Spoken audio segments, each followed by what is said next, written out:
ওই হে বন্ধুরা, কেমন আছো? আশা করি তোমরা সবাই ভালো আছো। আমি চলে এসেছি আবার নতুন একটা ভিডিওতে।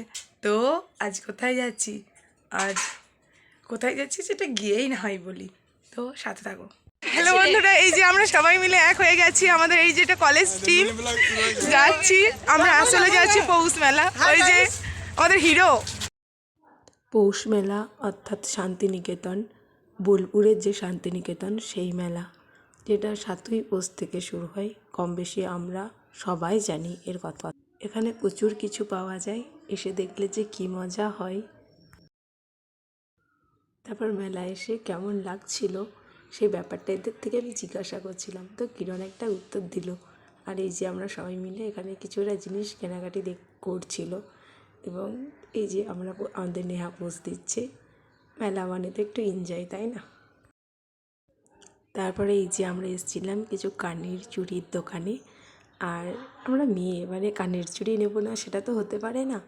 তো এই যে মেলাতে এসেছি, দেখছি কি নেওয়া যায়। এই যে আমরা সবাই দেখছি, আর এখানে এই যে কানের শাড়ি, ক্লিপের শাড়ি এসব দেখছি নেবো।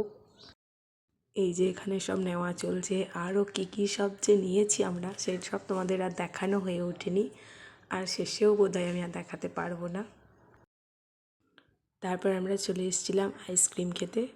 যতই ঠান্ডা হোক আইসক্রিম খেতে হয়, মেলা মানে আইসক্রিম, এটা একটা ইমোশন। তারপর আইসক্রিম খাওয়ার পর এই যে আমরা মোগলাই খেতে এসেছিলাম। এই মোগলাই খাওয়া হলে এবার আমরা মেলা থেকে বেরিয়ে যাব।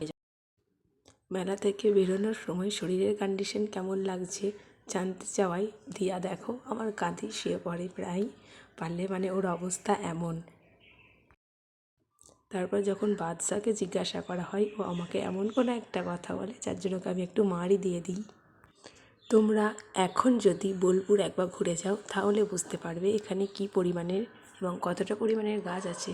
তো এই রকম জায়গা হয়ে ওঠা উচিত সমস্ত জায়গা। তো এই ভিডিওটা আজ এখানেই শেষ করলাম। টাটা।